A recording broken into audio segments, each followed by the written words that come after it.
வணக்கம் ஃப்ரெண்ட்ஸ். பாலகுமரன் ஐயா அவர்கள் எழுதிய இரும்பு குதிரைகள் அத்தியாயம் 29. உங்களுக்கு புத்தி கேட்டு போச்சுடா. அவனுங்களுக்கு திருட்டு டீசல் கிடைக்கல, மேல் சரக்கு கிடைக்கல, குடிக்கும் கூத்தி ஆட்டத்துக்கும் துட்டு போறலை. அவங்க சம்பாதிச்சப்ப பங்கு கொடுத்தானுங்களா? ஸ்ட்ரைக்குன்னு தோளில் கை போட்டு பேசுகிறாங்களாம்.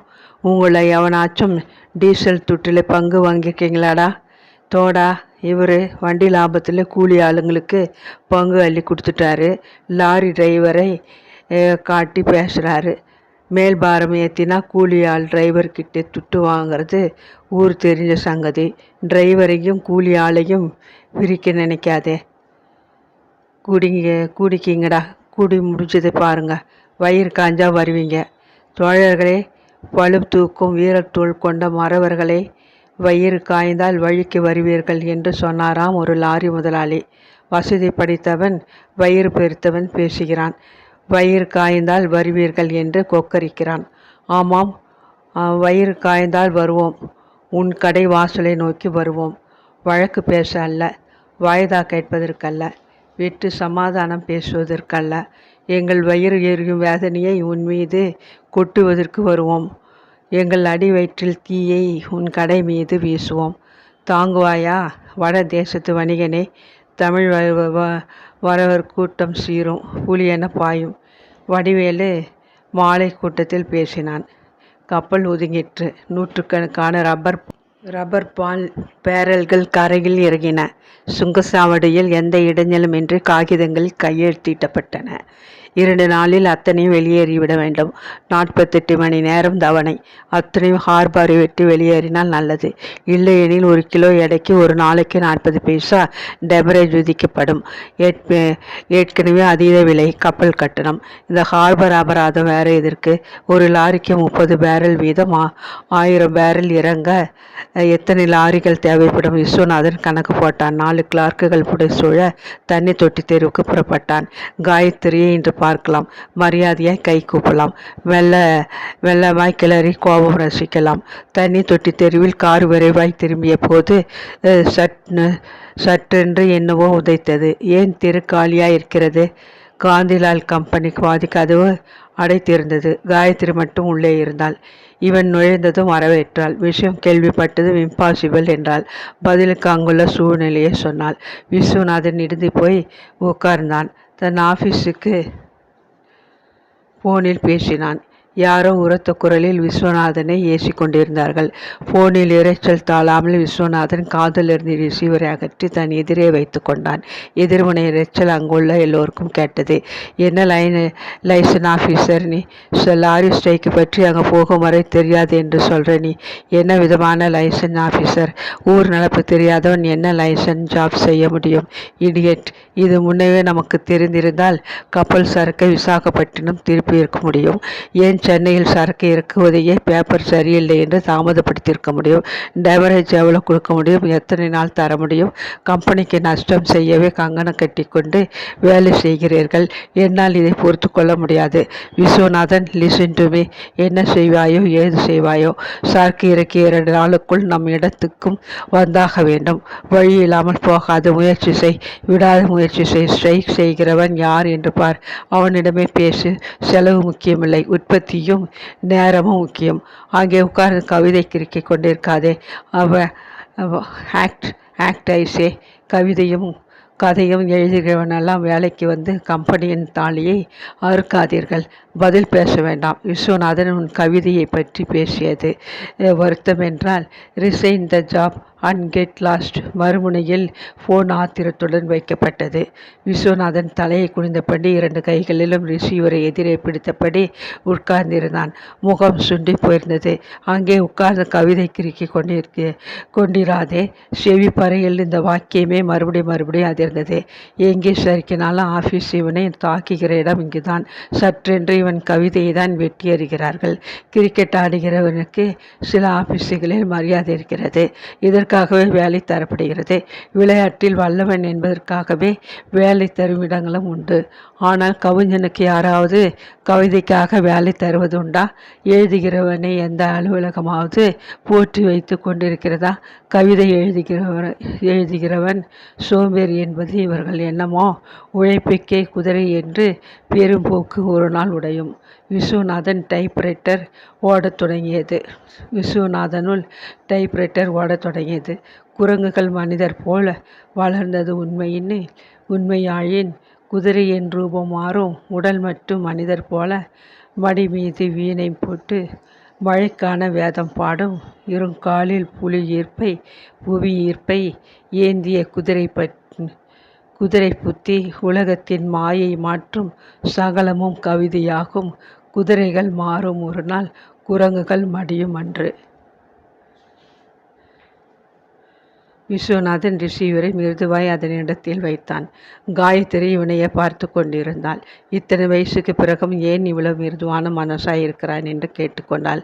வசவுகளை துடைத்து போட தெரியாமல் ஏன் தவிக்கிறாய்? பதிலுக்கு சீற்றம் கொள்ளாமல் ஏன் மௌனிக்கிறாய்? உன் கவிதை காயப்பட்டது குறித்து வருத்தமா? உன் கவிதை தான் உன் ஈகோவா? அப்படி என்ன அற்புத கவிதை உன்னுடையவை? சரி, இவன் கவிதை கிடக்கட்டும். ஆளை உடைந்து போய் சிதறலாய் இருக்கிற போது கவிதையை பற்றி விசாரணை என்ன? இந்த நேரம் எப்படி உதவ முடியும் உனக்கு? இவனிடம் மன்னிப்பு கேட்க வேண்டும் என்று நினைத்தேன். பேசாமல் மன்னிப்பை உதவியாக மாற்றினால் என்ன? மிஸ்டர் விஸ்வநாதன், காயத்ரி மெல்லிய குரலில் அவனை அழைத்தாள். உங்கள் கம்பெனி நிலைமை முற்றிலும் புரிகிறது. எனக்கு பேசிய அனைத்தையும் தெளிவாக கேட்க முடிந்தது. காந்திலாலை நீங்கள் இப்போது பார்ப்பதில் லாபமில்லை. மேலே என் வீட்டுக்கு போய் உட்காருங்கள். இதோ சாவி. நான் அப்பாவை அழைத்து வருகிறேன். அப்பா ஏதும் செய்ய முடியும். ஏனெனில் இந்த ஸ்ட்ரைக்குக்கு யார் காரணமோ அவர் அப்பாவுக்கு சம்பளம்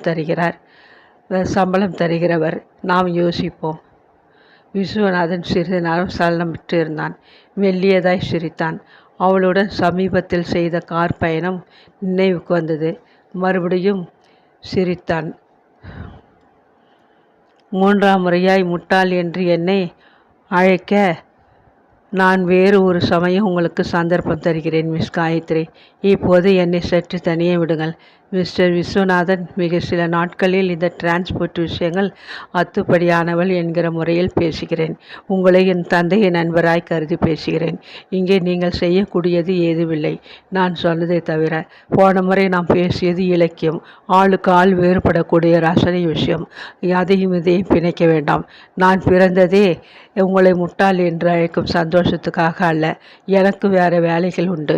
உடனே உதவி செய்ய வேண்டும் என்று தோன்றிற்று. அதனால். உங்கள் தந்தை எப்போது வருவார்? உடனே 5 நிமிடங்களில். சாவி இதோ. நன்றி, மிக்க நன்றி. எதற்கு? உங்கள் இரக்கத்திற்கு, உதவி செய்யும் மனப்பான்மைக்கு. இதன் பலன் ஏது வேணுமானாலும் இருக்கட்டும். இந்த நேரம் உங்கள் பேச்சு இதமாயிருக்கிறது என்பது உண்மை. உங்களை தவறாய் புரிந்து கொண்டதற்கு மன்னிப்பு கேட்கிறேன். நானும் மன்னிப்பு கேட்கிறேன் விஸ்வநாதன். எதற்கு மிஸ் காயத்ரி? இதே காரணத்திற்காக. புரியவில்லை. அதை பிறகு பேசலாம். நீங்கள் வீட்டிற்கு போய் உட்காருங்கள். நாம் பேசுவது ரகசியமாய் இருக்க வேண்டும். 10 நிமிடத்தில் ஐயர் மாடிக்கு வந்தார். இருந்த ஒரே நாட்களில் உட்கார்ந்த விஸ்வநாதன் எழுந்து நின்றான். உட்கார். காயத்ரி வந்தாள். பாயை பிரித்தாள். விஸ்வநாதன் நாட்களை விட்டு நகர்த்திவிட்டு கால் மடக்கி பாயில் உட்கார்ந்தான். மற்றவர்களும் அமர விவரம் முழுவதும் சொன்னான். முரட்டு பசங்களாச்சு எல்லோரும். ரொம்ப சிரமமாச்சேப்பா. எவ்வளவு செலவானாலும் பரவாயில்லைன்னு சொன்னால் எவ்வளவு செலவு? வரைமுறை இருக்கும் இல்லையா? விஸ்வநாதன் காதோடு ஒரு தொகையை சொன்னான். பெருசுதான். வடிவேலு காசுனா காய்ச்சின இரும்பை கூட குடிப்பான். சரி, தனியாக வடிவேலு கிட்டே உன் விஷயம் பேசுகிறேன். நீ இங்கே இருக்க வேண்டாம். காரை எடுத்துட்டு உங்கள் ஆட்களை ஹார்பருக்கு போயிட சொல்லு. அவங்க வேண்டாம். நாம் பேசுகிறச்ச டெலிஃபோனில் இருக்கிற ஒரு ஹோட்டலாக பார்த்து நீ சென்ட்ரல் கிட்டக்க போய் காஃபி சாப்பிடு. நான் வடிவேலை கூட்டிட்டு வர ட்ரை பண்ணுறேன். முடியலைன்னா நான் மட்டும் வந்து சொல்கிறேன். நீ இப்போ என் கூட கிளம்பாதே. 10 நிமிஷம் கழித்து கிளம்பிப்போ. யாராவது கேட்டால் ஏதாவது தூரத்துறவுன்னு சொல்லிடு. ஹோட்டல்ல இருந்து வடிவேலு கடைக்கு ஃபோன் பண்ண வேண்டாம். அங்கே நிறைய பேர் இருக்கா. யார் வேணாலும் எடுக்கலாம். காயத்ரியை கூட கூட்டிட்டு போ. அவள் ஃபோன் பண்ணட்டும். ட்ரை பண்ணுவோம். தைரியமாய் போ. நாணயர் கீழே இறங்கி போனார். பிறகு விஸ்வநாதன் வெளியேறினான். வீட்டை பூட்டி கொண்டு காயத்ரி படி இறங்கினாள். யானை கவுனி போலீஸ் ஸ்டேஷனுக்கு அருகில் விஸ்வநாதனுடன் சேர்ந்து கொண்டாள். இருவரும் ஆட்டோவில் ஏறினார்கள். கவுனி ஸ்டேஷன் வாசலில் இன்ஸ்பெக்டர் நாகராஜன் பள்ளியிடுக்கிலிருந்து பிரியாணியை பிரித்து கொண்டிருந்தார். சற்றென்று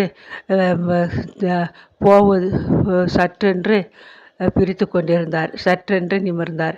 நாணயர் பொண்ணு யார் கூட ஆட்டோவில் போகுது என்று யோசித்தார். இரும்பு கம்பிகள் துருத்தி தொங்க ஒரு லாரி கடக்க சிவப்பு சிக்னல் பின்னாலே காட்டில் போய் நில்லு என்று கை காட்டினார். நாணயர் பொண்ணை மறந்து போனார். ஆட்டோ வேகத்தில் காயத்ரியின் புடவை தலைப்பு படப்படுத்தி விசுவின் நெஞ்சில் ஒட்டி கொண்டது. விசு சிரித்தபடி அதை நகர்த்தினான். அத்தியாயம் 30. எனக்கு ஒரு விஷயம் புரிய மாட்டேங்கிறது வடிவேலு. இந்த டிரைவர் கூலி ஆட்கள் எல்லாம் உங்ககிட்ட எப்படி இவ்வளோ விசுவாசமாக இருக்கான்? எழுந்திருனா எழுந்திருக்கிறான், உட்காருனா உட்கார்றான். நீ அரசியல் கட்சி ஆளுங்கிறதாலே வரானான்னு தோணலை. தமிழ் நன்னா பேசுகிறாங்கிறதுக்காகவும் வர்றதா தெரியல. முன்ன கூட ஒரு ஸ்ட்ரைக் பண்ணி ஜெயமாயிட்டுதாமே. நல்லா கேட்டிங்காயிரே. வடிவேலு தொடையை தட்டி கொண்டு பலமாய் சிரித்தான். கூட இருந்த 2-3 கூலி தோழர்களும் சிரித்தனர். 4 பேர் சூழ இருந்தபோது அப்பாவித்தனமாய் நாணயர் இந்த கேள்வி கேட்டது வடிவேலுக்கு பிடித்திருந்தது. 4 பேருக்கு நடுவில் தான் வடிவேலை புகழ வேண்டும் என்று நாணயர் தீர்மானித்த சூட்சமம் வடிவேலுக்கு புரியவில்லை. விசுவாசம் எப்போ வருமாயிரே? உதவி செய்த போது. எப்படிப்பட்ட உதவி செய்த போது? மறக்க முடியாத உதவி செய்த போது. இன்னும் நல்லா யோசிங்க. மறக்க முடியாத உதவி எது? சங்கடத்தில் சமயத்தில் உதவி செய்கிறது. தப்பாக யோசிக்கிறீங்க வாத்தியாரையா. இன்னும் சரியாக யோசிங்க. தெரியல வடிவேலு.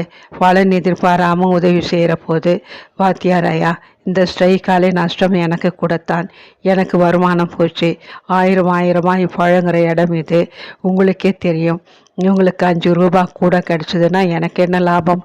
நான் அதில் 8 கொடுடானா கேட்க முடியுமா? இல்லை இதுக்கு முன்னே அந்த மாதிரி கேட்டிருக்கேனா? கேளுங்க. என்னப்பா? கூலி ஆட்கள் இல்லை என்று தலையசைத்தார்கள். இவங்களுக்கு தெரியும், எந்த எதிர்பார்ப்பும் இல்லாமல் வடிவேலு முன்னாடி நின்று உதை வாங்குவான்னு தெரியும். தனக்கு நஷ்டம் வந்தாலும் சொல்லு மாற மாட்டான்னு தெரியும். இவங்க விசுவாசம் வச்சு நான் என்ன எம்பி ஆகிட முடியுமா? எம்எல்ஏ ஆகிட முடியுமா? என்ன குறைஞ்சபட்சம் நான் நாளைக்கு மண்டையை போட்டால் கும்பலாக வந்து மாலை போடுவாங்க. காடு மட்டும் வந்து அடடேன்னு வருத்தப்படுவாங்க. அது போதுமாயிரே. தலைவரே, அப்படியெல்லாம் வானாம் தலைவரே. ஏண்டா மாலை போட மாட்டியா? ஐயோ, அதுக்கு சொல்லலை. மாலைக்கு என்ன, கொண்டாந்து குமிச்சிடுவோம். அடிச்சக்கை, எப்படா சாவான்னு பார்த்துக்கிட்டு இருக்கீங்க? தலைவரை விட்டேன். கூலியால் வெகுளியாய் கை தூக்கினான். வடிவேலு சிரிப்பு புது இன்ஜின் மாதிரி துள்ளலுடன் வெளிவந்தது. முகத்தில் சந்தோஷம் பொங்கிற்று. நாணயர் அவன் சந்தோஷ பலகீனத்தை எடை போட்டார். தாக்கலாம் என்று தீர்மானித்தார். ஆட்கள் கடையை விட்டு நகர்ந்தார்கள். என்னங்க வாத்தியாரையா, என்ன செய்தி? புரிஞ்சுனாயா நீ? மகா கெட்டிக்காரன் வடிவேலு.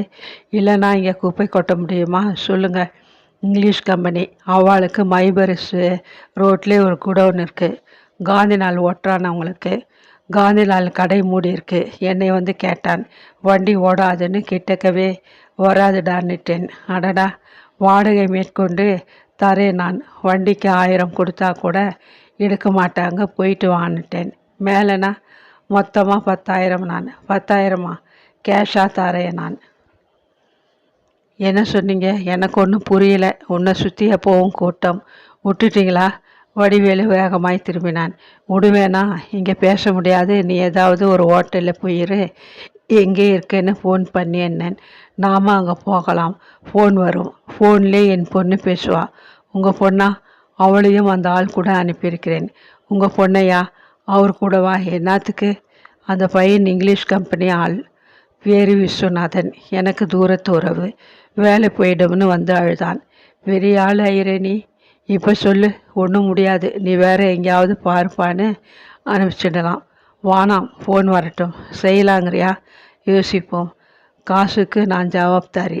காசு கிடக்கட்டும். எங்கேயாவது பேச்சை விட்டுட்டீங்க குடலை உருவிடுவாங்க. நான் கொத்து பன்னீர் புகையிலையை திணிச்சின்னுடுவேன். பேசினாலும் முடியாது. ஐரே, பப்ளிக் லாரி, வாடகை லாரி தான் ஓடக்கூடாது. ப்ரைவேட் லாரி, கம்பெனி லாரிங்க ஓடுறதை யாரும் தடுக்க முடியாது. லோடு ஹார்பர் கூலி தான் லோடு ஏற்ற போகிறான். இறங்க கம்பெனியில் கிரேன் உண்டு. கரெக்டு. கரெக்டு. நான் என் மச்சானை அனுப்பிச்சு 4 மாவு கம்பெனி லாரி மடக்கிடுறேன். அந்த லாரி லோடு அடிக்க ராவா நகர்த்திடலாம். பில்லு கிடையாது. செக்கில் பணம் தரக்கூடாது. பேசுவோம். புடி அந்த ஆளை. ஃபோன் மணி அடித்தது. கடற்கரை ஹோட்டல் படியேறினார்கள். ஐயரே, நீங்கள் பொண்ணை கூட்டிகிட்டு ஆண்டாண்ட உட்காருங்க, நான் பேசிக்கிறேன். விஸ்வநாதனும் வடிவேலும் குசுவென்று பேசினார்கள். 4000 ரூபாய் அட்வான்ஸு தாராளமாய் தரப்பட்டது. சகலத்துக்கு நான் பொறுப்புங்க. வண்டி எப்போ வரும்னு சொல்ல முடியாது. ஹார்பருண்டே இருங்க, நான் வரமாட்டேன். ஐயரும் வரமாட்டார். உங்கள் கார் நம்பர் சொல்லுங்கள். அங்கே வந்து ஆள் ரப்பர் லோடுன்னு கேட்கும். சரின்னு கூட்டிகிட்டு போங்க. 4 வண்டி தான் தருவேன். 10 மணிக்கு ஆரம்பித்து விடிய முடிச்சிடலாம். நான் ஹை கோர்ட் வாசலிலிருந்து கவனிச்சுக்கிட்டு இருப்பேன். கவலைப்படாத, போயிட்டு வாங்க. ஏதாவது கலாட்டா ஆச்சுன்னா அதுக்கு ஆள் படம் வச்சுருக்கேன். தொலைவாக உட்காந்து நம்ம கட்சி பேப்பரை முழுக்க படிச்சுக்கிட்டு இருப்பான். வண்டி மறிக்காத பார்த்துக்குவான். எனக்கு தெரியும். ஐயரும் நானும் கிளம்புறோம். நீங்கள் பின்னால் வாங்க. வெளியே திட்டாய் மேகங்கள் நகர்ந்தன. கூவம் நதி மெல்ல நிதானமாய் நடந்து கடவுள் சின்ன நுரை சிரிப்புடன் கலந்தது. யாரோ படகு ஒட்டி கொண்டிருந்தார்கள். ஹோட்டல் மாடி திறந்த வெளியில் காயத்ரி காதோரம் குழல் பறக்க உட்கார்ந்திருந்தாள். வெறுக்கோய் விளக்குகள் பளிச்சென்று எரிந்தன. விஸ்வநாதன் காயத்ரியை நோக்கி தேங்க்யூ என்றான். காயத்ரி சிரித்தாள். மெல்ல கனைத்து விட்டு பேசினாள். வைரமுத்துவோடு அந்த பாட்டு வேண்டாம், நான் அதை மறந்துட்டேன். பாட்டையா? இல்லை, பேச்சை. காயத்ரி சிரித்தாள். இல்லை, நான் அப்படி பேசியிருக்கக்கூடாது. காயத்ரி ஆங்கிலத்தில் பேசினாள். தவறு என் மீதும் உண்டு. என்னை மீறி பாட்டு வந்துவிட்டது. பெண்ணருகே காதல் பாட்டு பாடுவதும் அபிப்பிராயம் கேட்பதும் தரக்குறைவானதுதான், எல்லை மீறுவதுதான். நோ, எல்லை மீறியதாய் நான் நினைக்கலை. அந்த பாட்டு கோபத்தை உண்டு பண்ணியது. உங்களை சந்தோஷப்படுத்துவது எது? கவிதை, பிறகு ஓவியம், பிறகு தெளிவான சிந்தனை. குட். அப்பாவின் வீரியம் அப்படியே இறங்கியிருக்கிறது உங்களிடம். வாஸ்தவம். அப்பா தான் என் குரு. எனக்குள்ளே ஒரே சிநேகிதம். Is it? அப்படியானால் என்னையும் ஒரு சிநேகிதனாய் ஏற்றுக்கொள்ளுங்கள். விஸ்வநாதன் வழக்கையை அவள் முன் நீட்டினான். காயத்ரி வியந்தாள். உன்னால் எப்படி என் கொரூரத்தை மறக்க முடிந்தது? சற்றென்று சகலமும் துடைத்துவிட்டு மறுபடி எப்படி பணியாய் சிரிக்க முடிகிறது? நான் சற்று மூர்க்கம். சற்றென்று காயப்படுத்துவேன். அது என் சுபாவம். காயத்ரி மெல்லிய குரலில் பேசினாள். குழந்தைக்கீரிய காயத்தை எந்த தகப்பன் பொருட்படுத்துவான்? எப்படி கோபிப்பான் காயத்ரி? காயத்ரி ஒரு நிமிடம் உள்ள தடுமாறினாள். தகப்பன் மாதிரி ஒரு சிநேகிதம், நண்பன் மாதிரி அப்பா. மெல்ல தன் வழக்கை நீட்டி அவன் வழக்கையில் புதித்தாள். நன்றி என்றாள். இந்த உதவியை மறக்க முடியாது காயத்ரி. ப்ளீஸ் மறந்து விடுங்கள். எதை? உதவி என்கிற வார்த்தையை. மறந்தேன். கிளம்பலாமா? சரி, உங்களுக்கு பிடித்த விஷயம் எது? சொன்னால் கோபம் வரும். சாரி, மூர்க்கம் வரும். காயத்ரி மறுபடியும் சிரித்தாள். சொல்லுங்கள். பாட்டு பிடிக்கும். பிறகு கொஞ்சம் கவிதை, பிறகு சினிமா, பிறகு சகல விதமான மனிதர்களோடு சந்தித்து பேசுவது பிடிக்கும். உங்களின் ஒரு கவிதை சொல்லுங்களேன். உங்களை முதலில் சந்தித்த போது தோன்றிய வரிகளை சொல்லட்டுமா? டெல்மி. சவுக்கடிப்பட்ட இடத்தை நீவிட தெரியா குதிரை கண்மூடி வழியை வாங்கும். இதுவும் ஒரு சுகம் தான் என்று கதறிட மறுக்கும் குதிரை. கல்லென்று நினைக்க வேண்டாம், கதறிட மேலும் நகைக்கும் உலகத்தை குதிரை அறியும். காயத்ரி நின்றாள். கண்களை மூடினாள். நெஞ்சு ரணமாய் வலித்தது.